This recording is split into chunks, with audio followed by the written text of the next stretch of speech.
So here we have the BMW 120D on a 58 plate. I'm going to start off by showing you around the outside of the car, and then we'll hop in and run through some controls on the inside. From the outside you can see it's a two-door car with alloy wheels.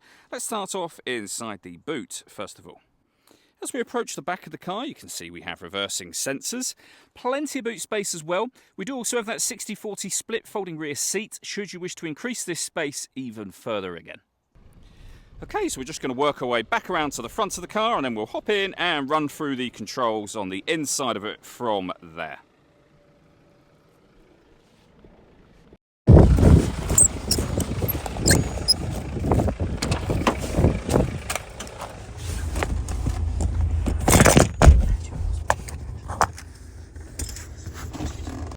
Just briefly before we climb in, I think it's well worth seeing the interior from this exterior point of view. You have the red leather seats, as you can see. There's plenty to run through on the dashboard, so let's hop in and we'll do that right now.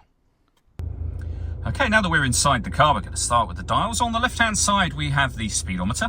We have the rev counter and fuel gauge on the right-hand side. In the centre, you can see the main trip computer, which includes the total miles of this car. They are 100,011.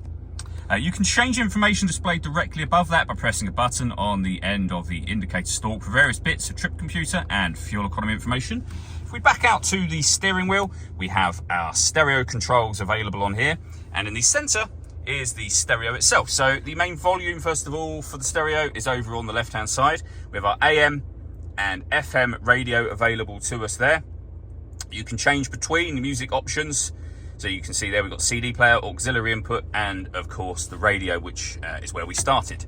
The buttons over here will enable you to change your bass, treble, fader and balance settings should you wish to.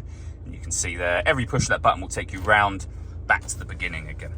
And then beneath that, we have our dual zone climate control. So you can adjust the passenger temperature, the driver temperature. You can increase and decrease the fan speed from here. You can determine what direction you'd like the air to be distributed in. The air conditioning is on at the minute, so that's off, back on again. Or you can hit auto. In doing so, the car will now take control of the fan speed and the direction of the air to maintain those temperatures for you. If you make any manual adjustment, auto will go off and it'll allow you to put it back in your own settings. This car also has stop and start. That means it's designed to cut out when it's stationary in traffic, which in turn will save you fuel. That system is off when that light shows. Underneath that, we have some storage, an ashtray, cigarette lighter, or a 12-volt charging socket, depending on how you wish to use those things.